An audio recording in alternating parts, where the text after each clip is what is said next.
What's up? Hey, what's good? What's poppin'? I am Miss Bear. Welcome back to my channel. I appreciate you guys for sliding through and coming to kick it with me. As you guys can see from the title, this video was recommended. The viral moment with Dave Rubin and Larry Elder. Did I watch a video with Larry Elder? I think that it could be one reaction that I did with Larry Elder. I'm not 100% sure. But besides the point, because I'm gonna be posting Larry Elder as well as recommended by you guys. But I'm pretty excited to get into this video. I'm not exactly sure everything that it entails. So let's go ahead and get straight up into it.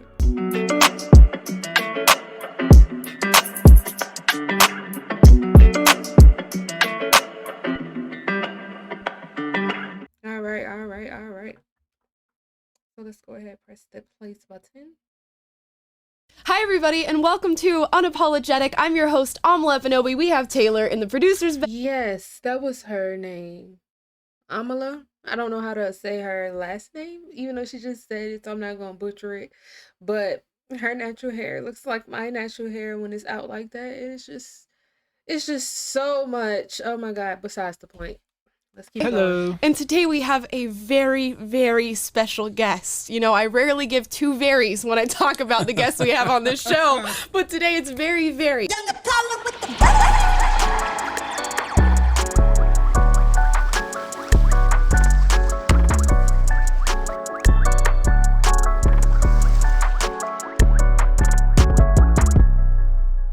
You guys know I used to be a very radical leftist, and I ended up waking up by going on the internet and searching up different points of views, not really to open my mind, but to reinforce the ideas that I already had. Little did I know I was going to stumble upon a man by the name of Larry Elder. Larry, thank you so much for being on the show. Thank you for having me. I appreciate it. How am I going to live up to that introduction? Oh, I have a feeling you will have no trouble living up to it. Now, so many of the videos that I found that you were making at the time, or that people were filming of you speaking, was you debunking systemic racism. You've really made a career in part by going after people who choose to run with these myths and really hold down Black America with them. What made you decide, I'm going to go after this narrative? I don't think there was any moment, there was any epiphany. I've just always been like that. I grew up in the 60s, and I had a lot of friends who had a lot of views that were emotionally held, not very well thought out, and I'd ask a few questions, and all of a sudden, I'm an Uncle Tom, I'm a sellout. I've been that way all my life. I was called that when I was in college. I was called that when I was in law school. My dad was literally homeless at the age of 13. Jim Crow South, at the beginning of the Great Depression, never met his biological father. And fast forward, my dad ended up starting a small cafe in the Pico Union area of LA. I know you're new to LA, but it's a heavily Hispanic area. And he ended up buying the property beneath the restaurant, the little pizza property next door, plus the house that we have in South Central. So my dad died at the age of 95 years old. This eighth grade dropout was a little short of net worth $1 million. And my dad was a strong patriot. He was a World War II veteran, believed very much in American values, even though growing up in the South, he knew that America wasn't realizing those values. He was a Christian. He believed in hard work, and he believed in entrepreneurship. And he taught all of us, if you work hard, apply yourself, compared to how I was raised, he would say, the door is wide open. So I've always had that philosophy. And I can't say it was political until I got a little older and I began realizing I was a small L libertarian. I discovered people like Thomas Sowell and Walter Williams. I began reading all their stuff. And that's pretty much my orientation. But there was never any big bang moment where I said, oh my God, I'm this, I'm that. Right. I've always been somebody who believed in myself. My mother emphasized education. And I remember when I was 7 years old, Amala, my mom sits me down, and we had a little thin book of all the presidents, from George Washington to the then incumbent Dwight Eisenhower. Went over all their highlights and lowlights. And when my mom finished all the presidents, she tapped the book, she said, Larry, someday you could be in here if you want. Now, I never aspired to politics, despite the fact that I ran for governor, which we can talk about later on. But I always knew that whatever I wanted to do, I would be able to do it. My mom believed in me, she believed in the country, and so that's always been my orientation. And then I began to get into radio and television and interview people, many of whom had this attitude that America was systemically racist. And as you know, the Dave Rubin was kind of my coming out party for a lot of young people like you. And the backstory is this. I didn't know who he was, and one of my younger friends suggested I go on his podcast. And I did. And at the time he did it out here in L.A., and he's hooking everything up, setting everything up. And I said to him, I understand that you're a liberal. He said, yeah, I would call myself that. And I said, well, you won't be when I'm done with you. And I wasn't trying to be cocky, Amala. I just knew that if he was rational and sane, and I could tell by talking to him, he was. If you're rational and sane, and you really want the truth, and I could tell he wanted the truth, once you are disabused of some of your bad ideas, you have no choice but to rethink them. Right. And by the time the interview was over, he wasn't the same guy. And what we're going to do today is actually take a look at one of the key points in that interview that really changed a lot of people's minds and really woke some people up. I'm going to get us plugged in here, and we're going to show a clip of Dave where he doesn't look so great that everyone's seen already. I'm so sorry to do this to you, but I have this just tremendous opportunity because both Dave Rubin and Larry Elder are in studio, so I couldn't have them both here without reacting to this video. And it's a video that you've never been able to run away from as long as you live. Very few people have been able to wake up from their psychosis through a video that they themselves did, and then it will be shown again and again. I'm so sorry. And again. All right, just throw to it. Here we go, guys. So, but you wouldn't not acknowledge that there are some systemic issues. Give me an example. Tell me what you think the most systemic racist issue is. What is it? Well, I would say that because black people in most cases, in many cases, were descendants of slaves, that racism as an institution, that it just, a certain amount of it just exists. 2015? Give me the most blatant racist example you can come up with right now. What's going through your head in this moment? Did you expect him to even like breach this subject matter, to go at you like this? Well, first off, can we acknowledge one thing, which is that I'm aging pretty well.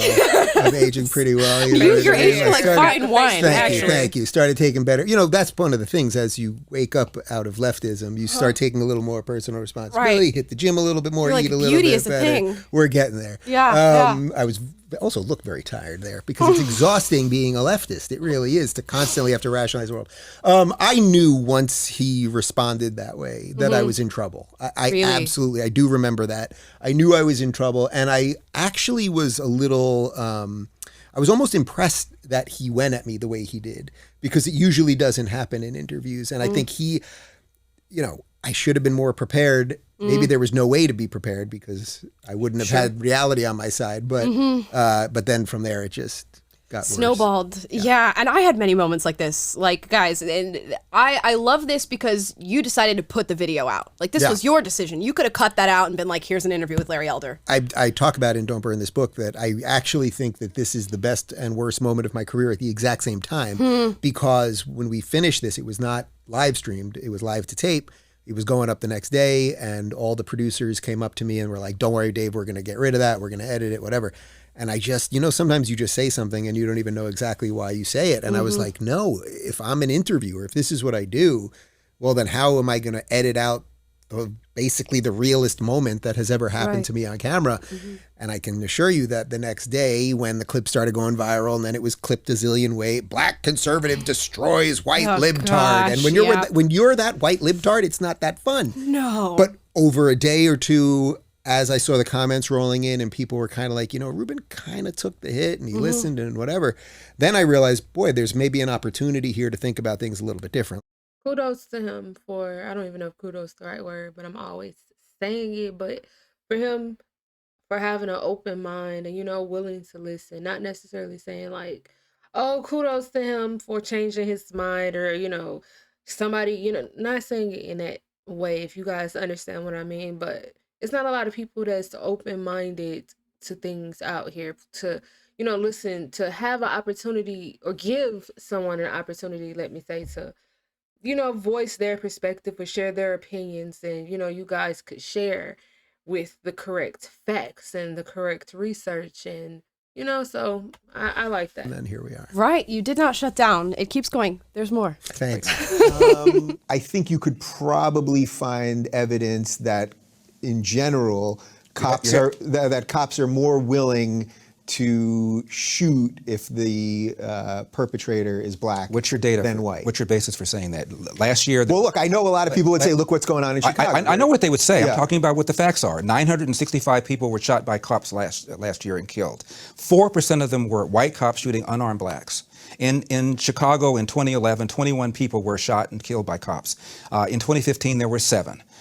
In Chicago, which is a third black, a third white, and a third Hispanic, 70% of the homicides are black on black. About 40 per month, almost 500 per year last year in Chicago, and 75% of them are unsolved. Where is the Black Lives Matter on that? The idea that a racist white cop shooting unarmed black people is a peril to black people is BS. It's complete and total BS. And the reason for these so-called activists saying this is the assumption that racism remains a major problem in America. The media, CNN, especially MSNBC, runs down whenever a black cop shoots somebody, and it's some march on Washington. It's ridiculous. Black people, half the homicides in this country are committed by and against black people. Last year there were 14,000 homicides. Not talking about suicides. I'm talking about homicides. Half of them were black. 96% of them black on black of that 7,000. Where's the Black Lives Matter people on that? So there's where you would say that this is purely because of social justice. Pause there. I did make a pause mistake there. when I said whenever a black cop shoots somebody, I meant a white cop. Right. Yeah, you can hear that moment, but with all the facts that you're spitting out, you're bound to make a mistake. Where does all this information come from? Just studying, and I can remember things that are important to me. I couldn't tell you what I had for dinner last night. If I went to a nice restaurant, I couldn't tell you how to get there. But you give me a stat or a fact that's important, and I will remember it. On April 27, 2016, in the Washington Post, there was a very long article about the allegation that cops are engaging in systemic racism against black people. They talked about studies going back over decades, showing, if anything, the cops are more hesitant, more reluctant to use deadly force against a black suspect than a white suspect. The same year, in July 2016, there was a front-page article in the New York Times about a Harvard economist named Roland Fryer. He is so brilliant. He's the youngest tenured professor in the history of Harvard, and Harvard is the oldest college in America. That's how sharp this guy is. And he's from Baltimore. He just knew that the police were mowing down black people just because they were black. And he found out there hadn't been a study to confirm it. So he thought he would do one. And he got the conclusions. They were the opposite of what he thought. He got rid of all his staffers, hired a new set of staffers. Same conclusion. Again, the cops were more hesitant, more reluctant to pull the trigger on a black suspect than a white suspect. And he said, and I'm paraphrasing, it was the most surprising finding of my professional career, end of quote. There's a city here in LA called Rialto. It's about 100,000. And demographically, it represents the demographic breakdown of California. It's roughly 40% Hispanic, as is California, 30% white, as is California, the rest black and Asian American. And the cops were ordered to wear body cams for a year. And they didn't want to, but they did. Fast forward, what were the results? Police complaints fell 90%. Police use of force fell 50%. Not because the cops behaved any differently. They behaved as they were trained to behave. People stopped lying. They knew that they were being filmed. And if you file a false complaint against a police officer, that's a crime. And they stopped resisting because they were being filmed. So the police didn't have to use force the way they had to before. It showed. I'm sorry to just pause in the middle of that. Y'all don't yell at me. What I got to say as regards to the whole police thing, I think that not all people are bad, not all people are good, but you guys knew that it's definitely a balance in this world with so many people, it goes back to, if you guys are familiar with me, with my channel, and me on this expanding my mind journey, then you would know that I said something along the lines, well, probably not something along the lines, but how I was just pretty much saying that, some people, I don't know, like how they just automatically default to something that they're told to believe in, or, stuff that they're told because of something that was heard, and not necessarily something that they've seen, that they've read, witnessed, or anything of that nature. I mean, no, we don't witness every crime that goes on, and there's a lot of crimes that are not even televised or, announced and stuff, the things that we don't even know, from not just in the USA, all over the world. I am very aware of that. Where I'm pretty much going with this is, I just think that some people, they do things by default. And, some of those people can be closed-minded or don't even realize that they're asleep with what's really going on in reality. And I don't necessarily just blame them. It's some people that could be in denial and, stuck in their ways, but it's some people who are just not woke. I mean, I'm not necessarily saying, oh, this is me being woke or woke, but that you're not aware of the real reality of the things in the world. This is like a fake narrative here, a fake reality here that you're like seeing, because that's just what they want us to do. They want us to see what they want us to see, but they don't want us to know what we should know. So that's why it's good to research and I wouldn't necessarily say study, but definitely research, talk to people who, you know, have the proper knowledge, who know the facts, who can point you in the direction of the real facts for you to read it yourself and everything. And, you know, it's going to be definitely people that's going to come along and try to steer you away or tell you that it's something that you're doing wrong or this or that. But at the end of the day, it don't matter. Just like how a lot of people come to my channel and try to tell me how to run my channel, what I'm doing and this and all of that. It's not anybody else's channel. It's my channel. So if I want to expand my mind, I'm going to expand my mind the way that I choose to. If I wanted, you know, someone else's opinion and followed them, I would have just done that. So yeah. So anyway, let's go ahead and get straight back up into it. How many people are flat out lying the way Michael Brown did. Yeah. Not Michael Brown, but Dorian Johnson, his friend, who said he had his hands up, said don't shoot. Turned out to be a complete lie. His DNA was found on the officer's gun, showing that Michael Brown was trying to get the officer's gun. And so many of these allegations against the police are just flat out. Oh, that is definitely, you know what I'm saying? Like, it's just certain information like this are like, it's like a game changer for me. And I say that because it's like a new part of my brain. It's just like, I'm thinking differently about situations. Like, I'm not so quick to just be like, oh, this man was killed by this person, let me rage. Like, no, I'm not gonna rage in a way without understanding all of the details now. But at the same time, no one deserves to just die. You know what I'm saying? Like, at the end of the day, that's somebody's child. Father, sister, brother, cousin, friend, whatever you want to say. But it definitely makes me think a little differently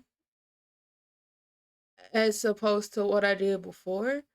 It's just crazy to hear certain things, but I'm definitely gonna have to research that a little further just so I could see or understand better and not just go off of some. I mean, I'm not saying, oh, I can't, you know, he's not valid or anything like that, but I would rather go read about it on my own. That's why so many people believe there's such systemic racism, because they take at face value a lot of things that people say when in fact they're lying. And it's interesting because when you are subscribed to a narrative like that and you just believe I'm a victim regardless of what anybody says, that's what you'll do. You'll just lie. You'll find a way to fit it into your worldview and make it work. And Amala, it's not just that it's wrong. It has real world consequences. If you're a cop, especially a white cop, and you see something suspicious, you know, much of police work is discretionary. You can respond to radio calls, or you can get out of your car and try to stop stuff before it happens. If you are proactive, you're going to have more interactions with people and increasing the chances that you're going to be accused of wrongdoing. So a lot of cops are simply being passive. It's called the Ferguson effect or the George Floyd effect, and arrests are down in many cities. Even though crime is up, robberies are up, homicides are up, shootings are up, but arrests are down. Why? Cops aren't being proactive anymore. What's the upside? You're a white cop. Why should I get out of my car and try and stop something?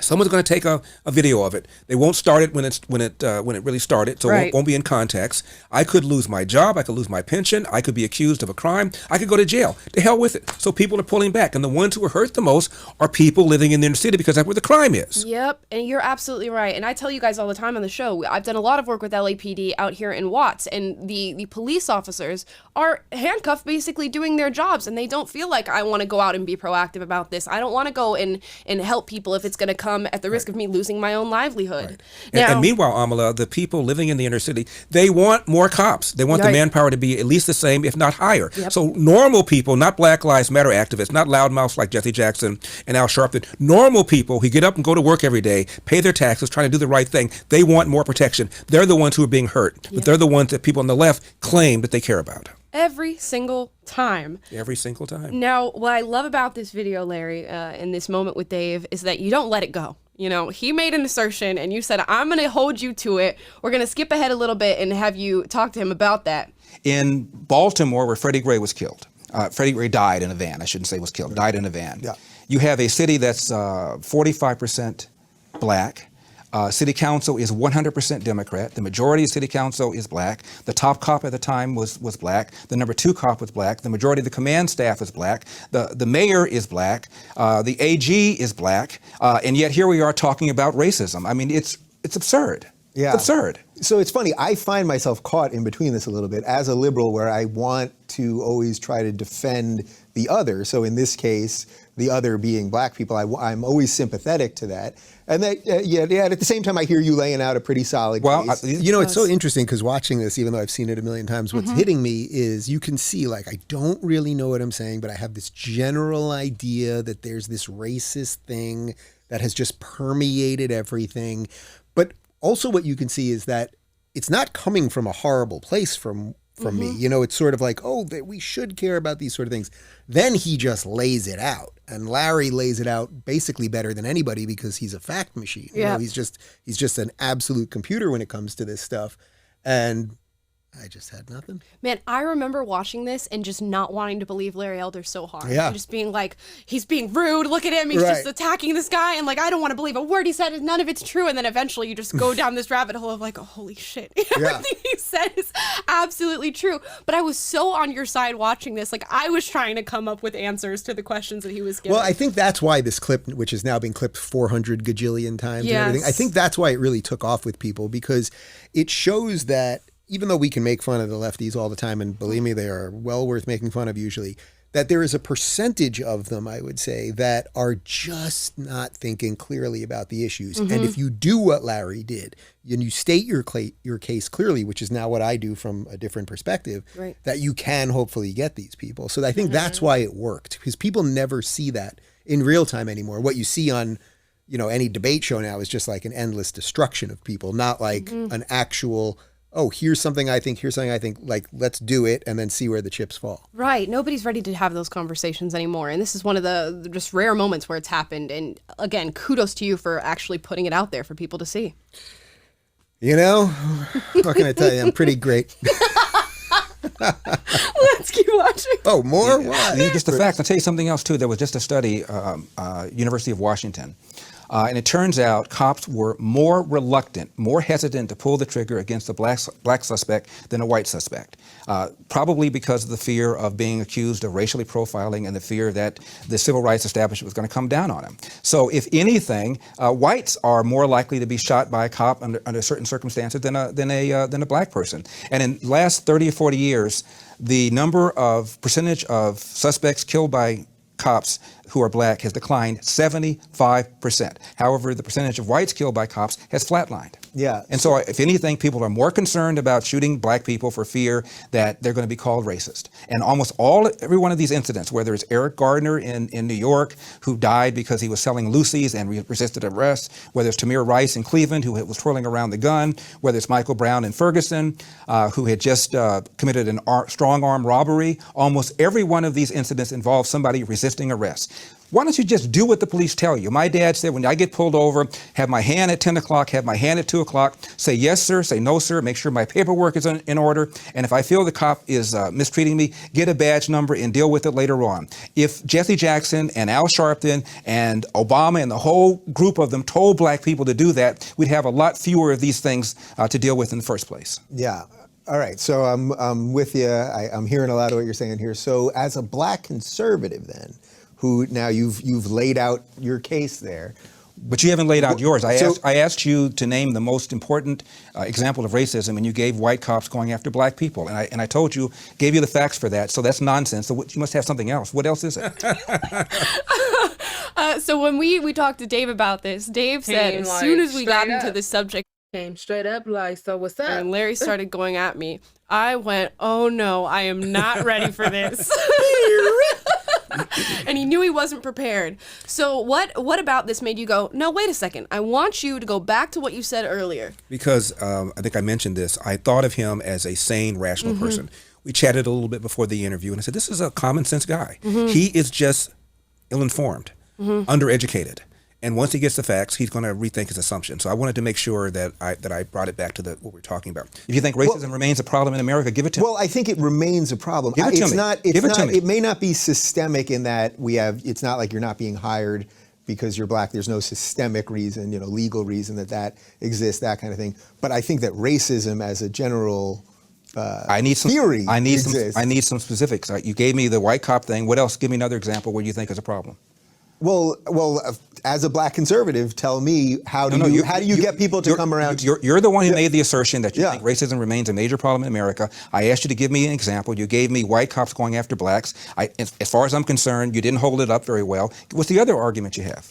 How did you leave this interview? Did you leave this interview being like, I just got attacked by Larry Elder? Did you guys leave buddies? Was it friends? I knew I screwed up. I knew it, which is why I was able to go into the control room and then do the right thing. Because I said it before, but it really hit me like, if this is what I do for a living, if I cut the thing that's the most real and the most important, then there's just no point in me doing this. Yeah. So, to Larry's credit, even, it's not that he's defensive there, but it sounds a little defensive because he's just giving you stats, and it sounds like he's on the attack.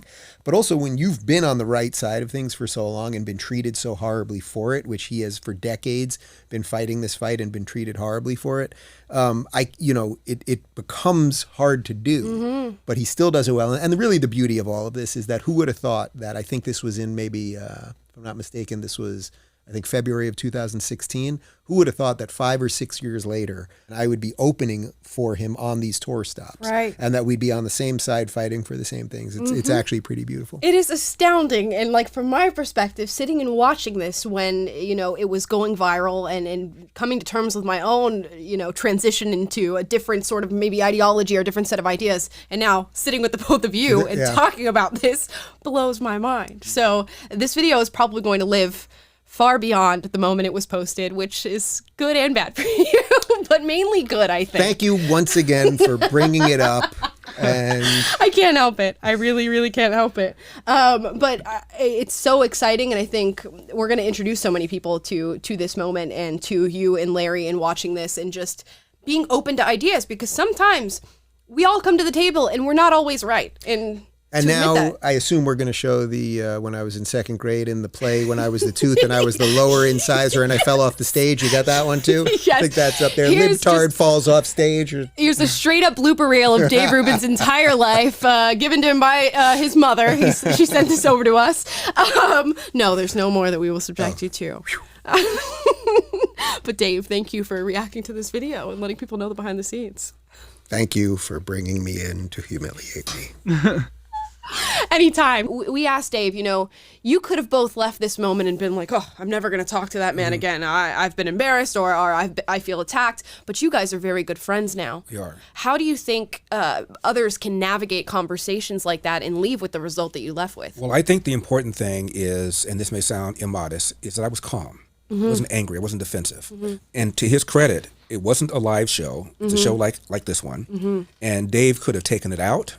He could have not played it. It embarrassed him. Yep. And to his credit, not only did he not do it, he played it and then reacted to it and admitted that I changed his mind.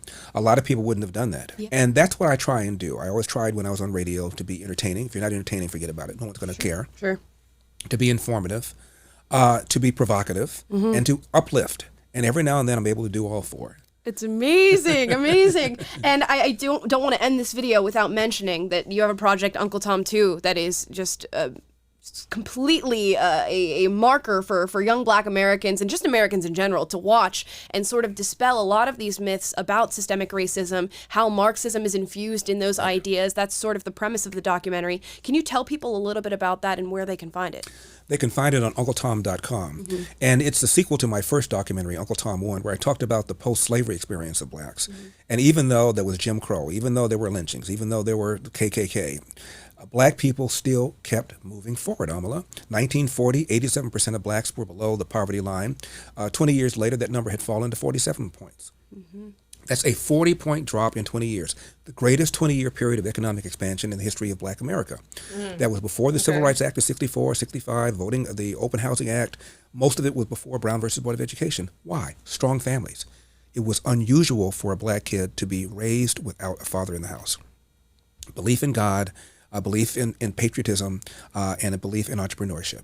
They kept moving forward. Now, fast forward, Uncle Tom too talks about organizations like Black Lives Matter, whose co-founders are self-described trained Marxists. Marx was an atheist, didn't believe in God, didn't believe in religion, didn't believe in capitalism, let alone entrepreneurship. And on their website, they attacked the nuclear intact family as some sort of European construct. And now 70% of black people enter the world without a father married to the mother. And what we've done, because of the so-called war on poverty, which was started in the mid-'60s, is to incentivize women to marry the government and incentivize men to abandon their financial and moral responsibility. The number one problem facing black America is not systemic racism, not the need for critical race theory, not the need for set-asides. It is the large number of kids who enter the world without a father married to the mother. And forget about elder, because I'm conservative and I'm an Uncle Tom. I was called the black face of white supremacy, by the way, when I ran for governor. Barack Obama, whose first book was called Dreams from My Father, was all about the angst that he felt because he grew up without his biological father, whom he last saw when he was 10 years old, about all the pain he had. And Barack Obama once said, a kid raised without a father is 5 times more likely to be poor and commit crime, 9 times more likely to drop out of school, and 20 times more likely to end up in jail. So Uncle Tom, too, talks about what happened to the civil rights movement, infiltrated by leftists, by Democrats, by socialists, by collectivists, by Marxists, to turn it from a valid quest for equal rights into an invalid quest for equal results. I don't know if you guys just felt like you watched the movie sitting right here. But seriously, go to UncleTom.com and actually watch the movie in its entirety, because to see it all laid out in front of you, it's almost... It's a powerful movie. Really? And if you go on IMDb and just read the reviews, Yep. I couldn't have written better reviews than that. Guys, if you like this video, please like, subscribe, click the notification bell to be notified every single time we post a new video for you guys. And you can check out Dave where? RubinReport.locals.com.